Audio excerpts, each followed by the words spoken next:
Welcome to Grants and Contracts in Support of Emergency Shelter and Opioid Response. We're going to get into even more than that, I am certain. And Patrick Gauthier, is that right? Gauthier. And I can handle Richard Landis' last name. So that's an easy one. That's an easy one. So welcome, guys. These are folks from AHP. I'm going to be your Gov Brief host for this. I'm Dave Lowe. And we want to really welcome all the folks that are coming in. There are a ton of people that have registered for this from multiple agencies throughout the United States on the state and local level. Couple federal ones peppered in there. But all in all, we just want to welcome you guys. We know you got a lot of things that you could be doing today. Thanks for joining us for this session agenda. We'll go over the introductions on who these guys are and what they do in the federal government as well as state government. We'll give you some controls of how Zoom works if you've been living under a rock and you don't know how that works. I'll be glad to show you. Then we're going to get into the meat and potatoes of why we're here, and that is emergency and disaster acquisition and applying that to the American Rescue Plan Act of 2021. And that deals with you as a state and local folks and using administrative entities like AHP and using GSA as a multiple award contract, MAS, multi-award schedule. And we'll get into how that has worked with states. And I cannot wait for this. I'm just really excited to hear how this works because of the folks that we do business with in the federal government. And as well, we'll get to some questions and answers and tell you a little bit more about how you can purchase from AHP if you want to. All right, so briefing controls. There's a little, you can do down your view options. If you want to make us bigger or smaller, you can do that using that little whatever doodah bar is what I call it. And we have session handouts, and I'm going to pop into the handouts as soon as we start talking about AHP, so I don't distract from that right now. It will be a link that's provided in the chat. You have the presentation, capabilities, the flow diagram, and the Nevada PDAR, as well as GSA resources PDF. And if you do want to participate with us, we like that, right, Patrick? Oh, absolutely. Oh, absolutely. So you can chat with us, you can raise your hand, you can do the Q&A, or you can send something to govsupport@ahpnet.com if you don't want everybody and their mother to know what you're asking. Real quick, best briefing ever. Sally says from California, if it's flipping brief, for crying out loud, let's keep it brief, fellas. And Michelle from Riverside, California, a couple out there in California, resources that can help opioid recovering addicts exiting from a program into housing. Right in your wheelhouse, right, Patrick? That's right. There you go.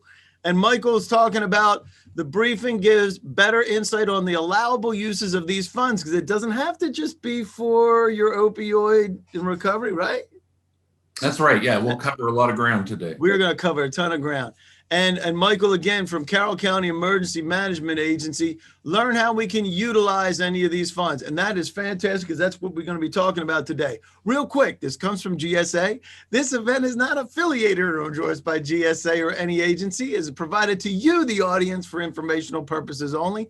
And any participation by you and other government personnel is not an indication, endorsement of, or commitment to purchase from any vendor, including AHP. Now, you have permission to talk with us and fill out polls like this. How about this? So why are you here today? What made you decide to show up?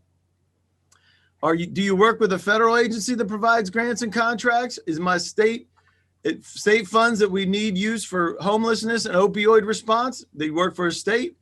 Do you have state funds that you need to use? Or do you want to learn more about alternative fast contracting vehicles, or your boss made you come? Somebody's got to fill that out. Somebody's got to be a Weisenheimer. So while they're doing that, let's get an overview of AHP. Patrick, give us the dose. All right, I'm going to minimize that little poll there. AHP, or Advocates for Human Potential, first of all, has been around a long time. We were founded in 1981 by a provider who was also a single state agency director, so I had both the experience of being a provider and being on the front lines at the state level, making decisions about funding programs that would make a difference specific to substance use disorders and mental health. And we've been working over those 35 years with federal agencies, state agencies, with counties and cities, as well as with providers, direct providers of care around the country. And you can see from the logos on the slide there, the various federal agencies that we've got 35 years work experience with. And some of the notable ones, of course, are SAMHSA, HRSA, HUD, and all of the work that we do is related to, in some way, shape, or form, health, behavioral health, social health, we really try to promote as much integration of all of these systems as possible. And I think we're keeping pace with all of the various healthcare reforms that have been underway, particularly in the last decade. And, you mentioned the GSA. We are a GSA contract holder and can work with federal agencies, state agencies under the auspices of what we're talking about today. So we're looking forward to the discussion, Dave. Thank you. Hey, I love it. In fact, you have earned the Captain America mug for the day because you're helping us understand what's happening with this. I'm telling you, I'm super excited about it just because of our expertise in our world in the federal space and working with folks. So real quick, I'm going to talk about the Emergency and Disaster Acquisition. It comes from FAR 18 and the Stafford Act. So that's where all the authorities come from. And what makes this all work, and Patrick and Richard are going to give us an overview of exactly how this applies and can be utilized in state government as well. But it happens in federal and state governments where it gives a lot of flexibility in being able to contract quickly because folks are in trouble. They need resources, and it gets streamlined access to either GSA, BPAs, interagency type agreements, and it includes a lot of flexibility, including extraordinary contractual actions that enable things to work much faster. And GSA is what we're going to be talking about today, a specific contract vehicle. However, there's a lot of different ways that this can happen, right, Patrick? That's right.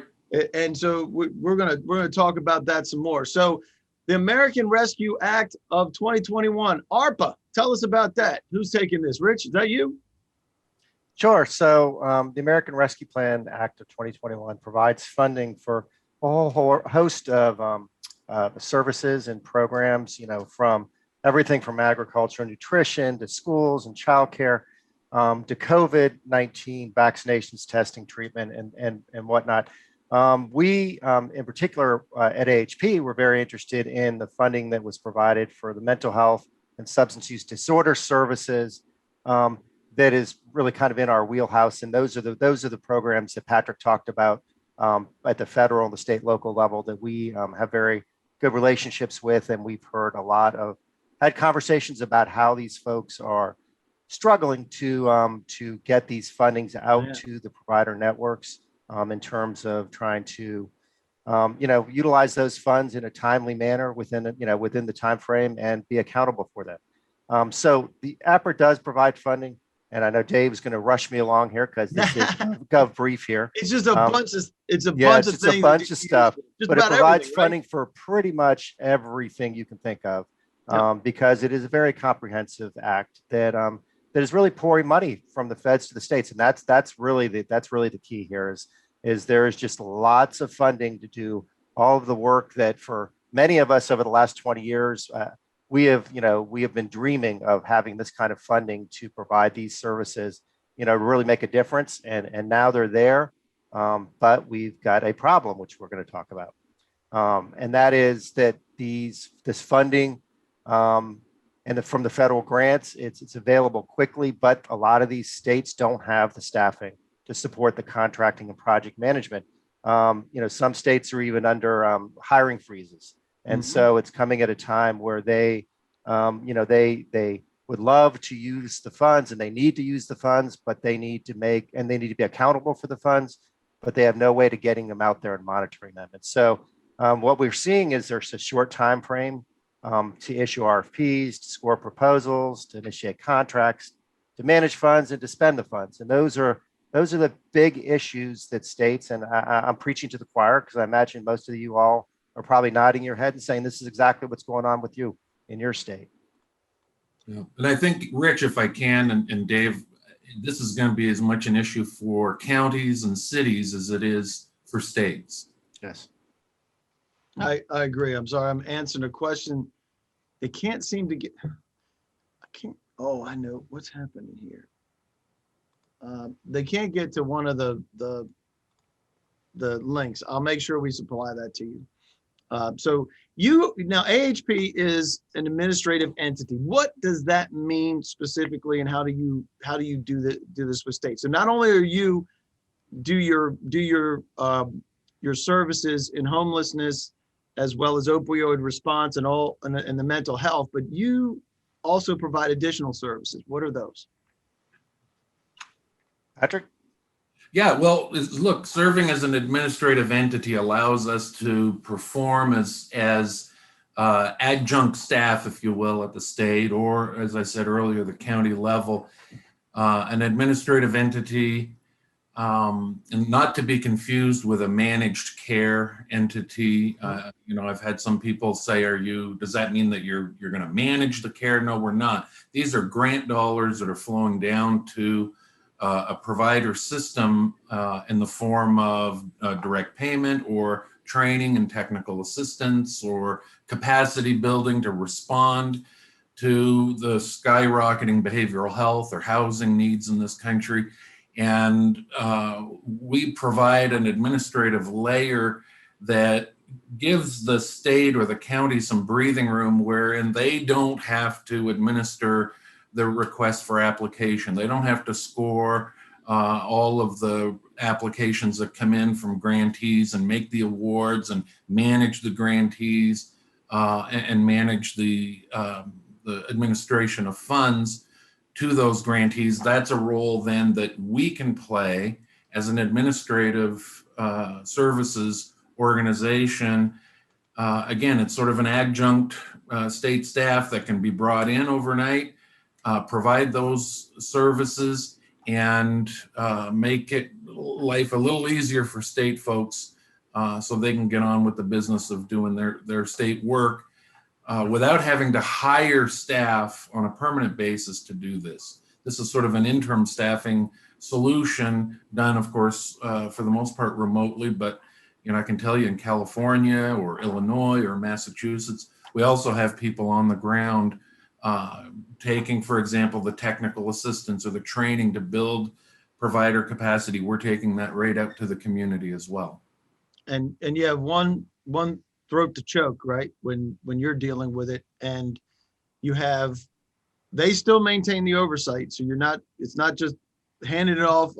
But you're actually acting on their behalf, preparing the RFPs and handling all of the procurement components in line with their state regulations as well, right? That's right. No, we serve at their pleasure, and we do their business their way. Each state's rules and policies are a little bit different. Certainly their programs and initiatives are going to be unique to their population. And our job is to provide that layer of administration that makes it easier for the state and easier for the community-based providers to do their thing. Yeah. The whole idea here is speed. And this money is hitting hard and fast, and our objective working with states is to make it seamless, transparent, and to move things as quickly as possible because people need the help downstream. Yeah. And what's important about this is that this administrative entity can be operated at several different models. So, we will do as much of these activities that are outlined here that the state wants us to be involved with, working collaboratively hand in hand with them. But we also can serve just as the adjunct staff person, as Patrick said. So there's different, we have worked with different models in different states. It really is a negotiation of what's the best fit for their needs. And then we come in and provide that. Important to note on this last piece, though, is this managing, evaluating the GIPRA and other performance data. that is a huge piece. That's a big deal. A big piece that a lot of that really overwhelms states, and that is a piece that we can also take the lion's share of getting that data and giving it back to the state for them to report in formats that make sense, and that takes a huge burden off of them in terms of managing these funds. So I just want to point that out. Fantastic. So now I'm going to ask a question here because some people already know what this means, but a lot of people may not have any idea at all. Have you ever used GSA, just not on an emergency declaration? We have used the GSA schedule for emergency declaration, or you don't have a clue as to what the heck a GSA contract is. And there's a few here, and I'm really glad we're asking this question because look at that, guys. Can you see that? No, I'm going to share this in a minute because No. we're going to get into some specifics here for the folks that are here about how GSA contracts work. And participating is easy. So we already know that we have one of the links that don't work in that, and I can't figure out why Zoom's not letting it work, but we'll make sure we get that updated for you and we'll get that information out to you. Anybody got any questions or anything else that let me just look in here. Unable to link 3. And who else? Who's that? Teresa says hello. Hello, Teresa. Nice to meet you. Well, and I would say that if you don't know what GSA is, there probably is no reason for you to have known. That's right. Because it is primarily a federal contracting mechanism. And so that's what the excitement here today is really, it's now not just a federal contracting mechanism, but it is a state. So here you go. You are absolutely right, Rich. Yep, there it is. I guessed it. 89%. That's fantastic. So you're not alone. None of you are alone as far as not knowing what it is. So I'm going to give a quick high-level overview, and we can talk about this a little bit more if you want to. But a GSA schedule, aka contract, aka multiple award schedule, MAS, which is what we're going to be talking about right here, is done through the federal government. However, it's a contract between folks like AHP or any other entity, right?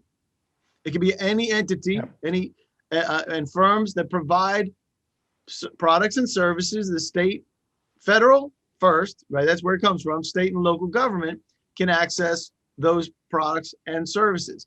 It's pre-approved, vetted vendors. So Patrick and his crew went through. It was a reasonably good physical, right, Patrick? Yeah. It was thorough. Pretty thorough. We'll leave whether or not it was a proctology exam, but we'll leave that aside. Seriously, when you look at it, it vets the vendors and the pricing. So it says, okay, this pricing is best pricing. You're giving the federal government best pricing, and guess what? You as state and local government can access it because it's a contract vehicle. And again, products and services, there's 12 categories. You can do all the research you want in that. Special items numbers, this is the one place where SINs are good. You can have special item numbers, it's okay. SINs are okay. And then it's accessible through gsaadvantage.gov or ebuy.gsa.gov. This is important. And we're going to talk a little bit about eBuy. We're not going to go too much into it, but we're going to talk about how you as a state entity can use GSA eBuy to do that. So here are the 4 different categories that are available through MAS schedules, GSA schedules, multiple award schedules. That's what MAS stands for, right? So disaster purchasing, who wants to take this one?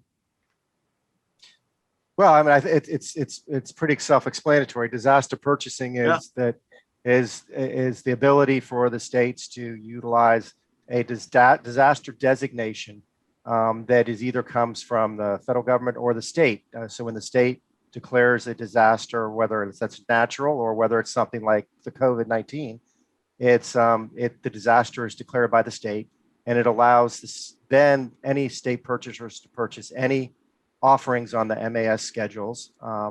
And where you see that is when you go onto the eBuy on the GSA when schedule, you'll see a little icon that says disaster purchasing. So not every contractor has that designation. AHP does. We are one of those emergency disaster contractors, but that's how you access that.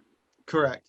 and then there's different ones like public health emergency that you apply in this as well, which is declared by the Secretary of Health and Human Services and the Public Services Act. So all this ties into that. There's also cooperative purchasing, right, which gives the ability to use for technology, Schedule 70 as it used to be, and law enforcement were the two that were identified there. But the interesting thing about disaster response and the extraordinary contracting ability of underneath of that program is it opens up additional GSA contracts, as you mentioned, Rich. And 1122 deals with Department of Defense with specific sins to be able to support of emergency response and homeland security. So there's a lot of different avenues that states can use to access GSA contracts, especially as it applies to what we're doing here. And in fact, you guys know a little bit about this, don't you? We know just a little bit. AHP, as Patrick alluded to, has served as an administrative entity currently in California on a number of very large projects in Nevada, in Illinois, and in Massachusetts. As a side note, we just received a huge $75 million one in California. That was very rapid. That happened in about a week.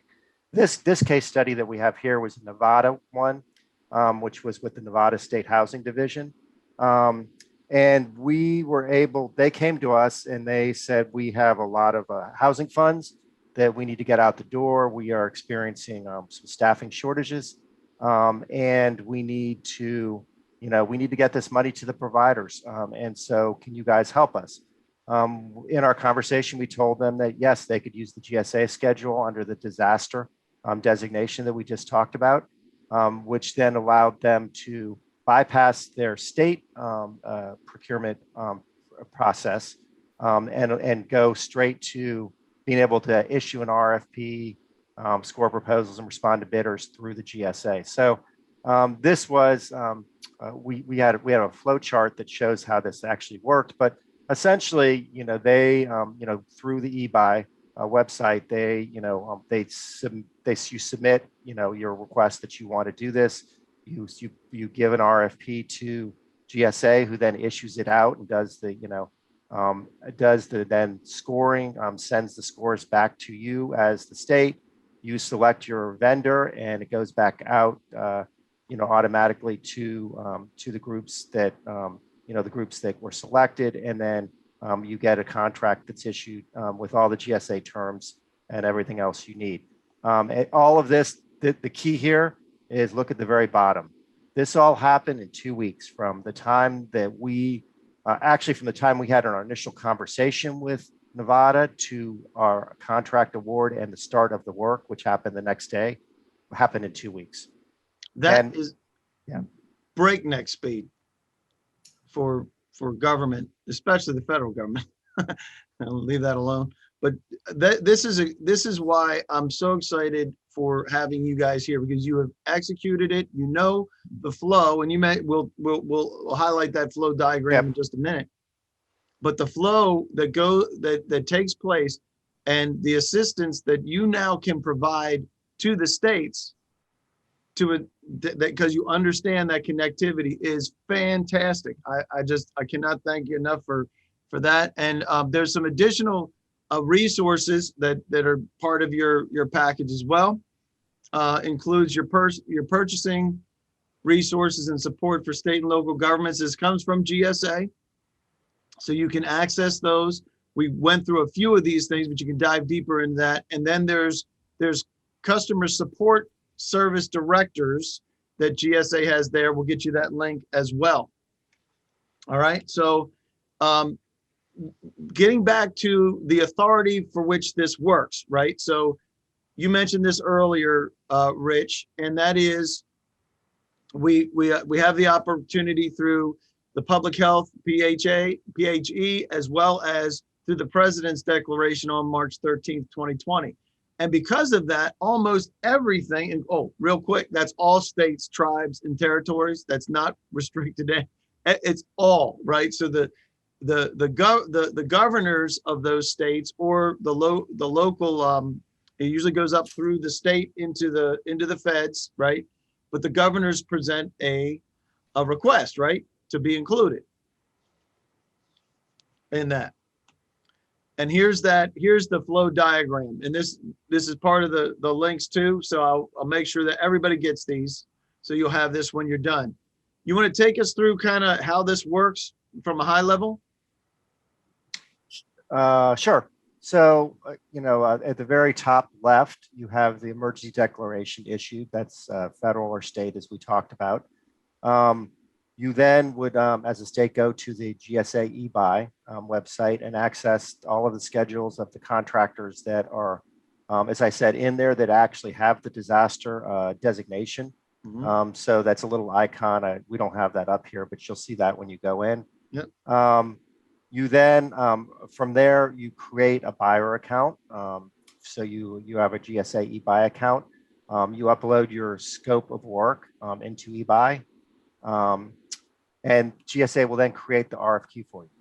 And the RFQ notice will go out, and all the vendors that are currently on those schedules gets automatic email that populates in there, and they make their bid, no bid decisions, and they put a proposals in. Those proposals can be as quick as 2 or 3 days. Yep. So I've seen them as short as 3 days. I've seen them as short as one. You've seen them as short as one, right? So very quick, turnaround. The GSA then selects. Well, they score those proposals for folks, and they send those scores to you, the state, who then makes the selection. You'd make any changes at that point if you want to change the budget or you want to only execute and select certain tasks.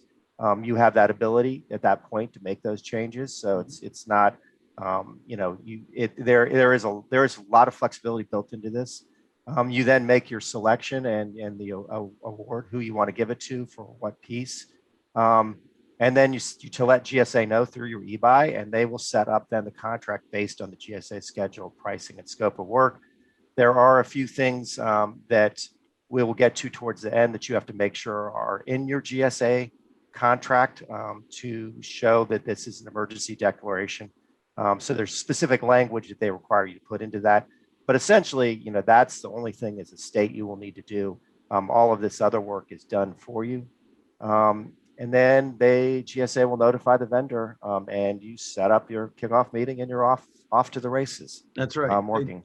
And what I found interesting about what you said, Rich, is that once you provide your scope of work, GSA system will actually help you complete that RFP, which is all the reps and certs and everything else, the T's and C's of that gets pushed to the GSA vendor, because they've already agreed to all of these things with the feds. So now they're just saying, hey, this is going to get passed on to you at the state or local level, and you have the ability to leverage that very, very fast. The other thing, Dave, to point out is which is really important, is the GSA does, it's not only best price, but it's discounted price to the government. So you all are getting a contractor's discounted price. So that's really important to know. Yep. And if you look at their GSA contract, you can see their top price, and they have the ability to provide, to your point, Rich, you can provide a discounted price based on volume, based on size, based on where you are versus your competitor. So it makes really good sense. So let's talk about some of the things they have to do in order to make this work. Well, so obviously, within the state, you got to follow your own procurement laws and regulations. So, that's a good idea for yeah, that's a good idea. I mean, so you have to make sure that those are all either included or not. So, I mean, it's a good idea to check with your own procurement office to make sure, to let them know what you're doing. But, if you're utilizing, the federal grant funding for your purchase, you still have to follow the federal grant guidelines and all of the, the FARs that are associated with that. A lot of those FARs really are around, being accountable for the money. And so you just have to know what those are and make sure you build those into your SOWs, the contract. The contract itself has to include your multiple award schedule contract number on all the orders. and it confirms, that will confirm the pricing terms and conditions are applicable, as well as, I think the next slide, Dave. Okay. Sorry. The mandatory ordering language. So there's language that you have to put there. And that language really is, once again, back to the disaster purchasing program, which I mentioned, which is, right here, that the products and services purchased will be used in preparation and response to disasters or recovery. One of the things that's, that when you look at this at it closely, it really opens it up to pretty much every service under every schedule. It's very broad in terms of what you were able to access because of a disaster or recovery. So it's important to know you're not really limited to certain SINs or certain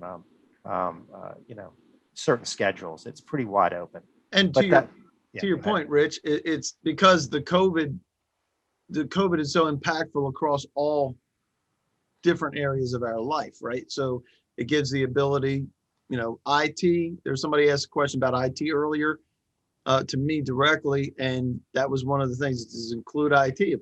Yeah, includes IT, provided that you just tie it back in through your disaster response. Yep. But to your point of what you guys do, the public health emergency program language is included as well, right? Yeah. So you're exactly right. So, I mean, you have to include this language in there as well. So, it's, there are just a few tweaks you need to make to the contract, but essentially it's pretty much a very straightforward process for a state to access it. So, and you mentioned this too. So just putting the examples for the categories that you can find on GSA Advantage, as well as when you're logged into GSA eBuy. And then GSA recommends the contracting the vendors directly to ascertain their interest as well, because you'll have access to all of them once you're logged in, right? If you go to Advantage, gsaadvantage.gov, you can see all of the GSA contract holders. All their contact information is there. Your contact is there. All of the rest of the folks that are there, and using ebuy.gsa.gov to solicit the bids through an RFQ process. All online.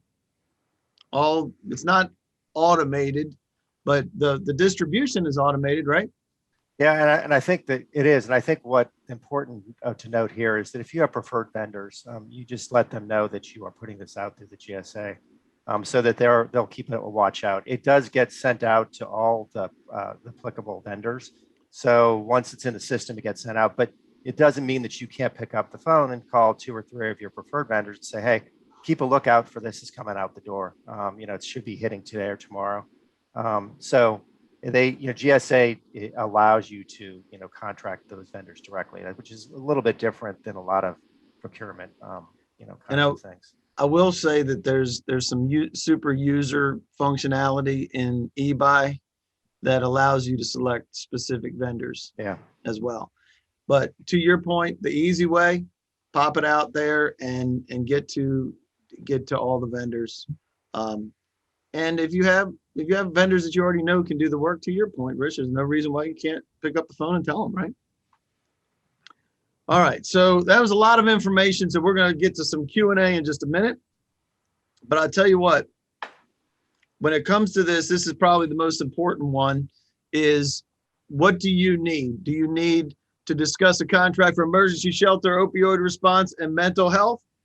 Move quickly to get grant funds. You can choose as many as you want of the top ones. Move quickly to spend grant funds. Do you need an administrative entity like AHP to be able to manage those funds, no matter what the contract looks like? Or more information on using GSA schedules or something else, please contact me, and then let them know how urgent it is from your perspective of what it is that you need from them. And because there is an urgency factor here, right, guys? There absolutely is. There's a window of time within which to spend down these dollars, and that makes it sound like a bureaucratic or logistical challenge. Yeah. There's a human challenge here, which is there are an awful lot of people suffering today as a result of what we've all been through and are still going through to an extent. And these are dollars that are designed to bring them some relief. And the sooner we get people relief, the sooner we get back to being a high functioning, high performing economy and country, and that people feel good about going home and sitting down for dinner with their family every night. Yeah. So Won't that be nice? right. So yeah, and to your point, and you can call immediately if it's urgent. Call me next week, and I'll assemble my team. Send an email with availability and coordinated time, or don't call me, I'll call you. That's so. Anyhow, there you have it for that, and we'll leave that open for just a minute. Any questions for these guys while we're here? I do see one. So somebody asked, can they do this local government? Absolutely. It's the same process with the local government as with the state. Obviously, checking in with your local procurement office to make sure that you're following their any guidelines that they have. But yes, it's available to the local government. Positively. Yeah, and I think, just to underscore, states are often designed to deliver services en masse, right? They're much larger institutions.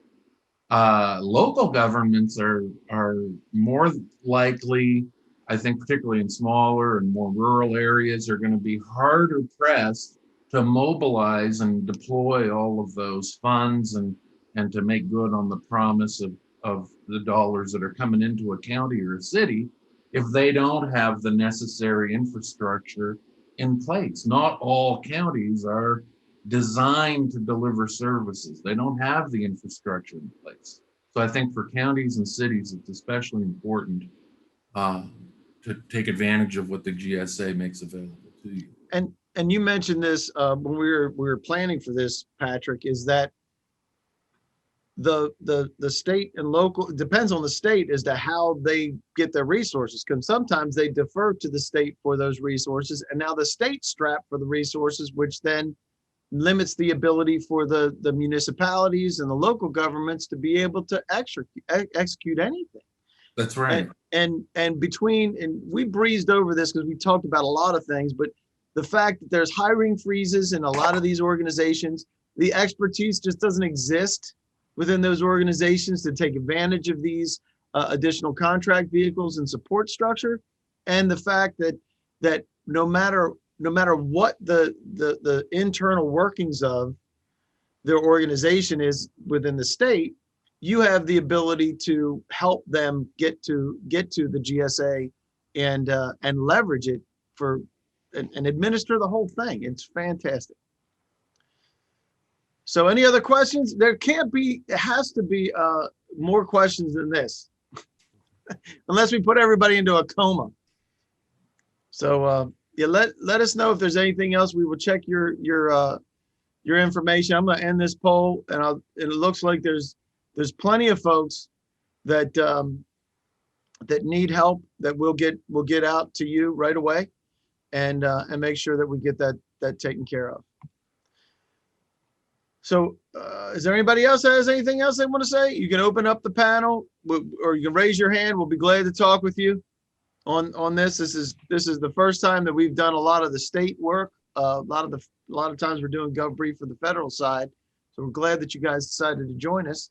I will tell you that if you do want more information, and we mentioned using the contract number, the MAS number, that's that GSA contract number right there, GS10F10148P, is that happened to be for AHP, but whatever the vendor is that you want to use, that's the number that you're looking for, right, guys?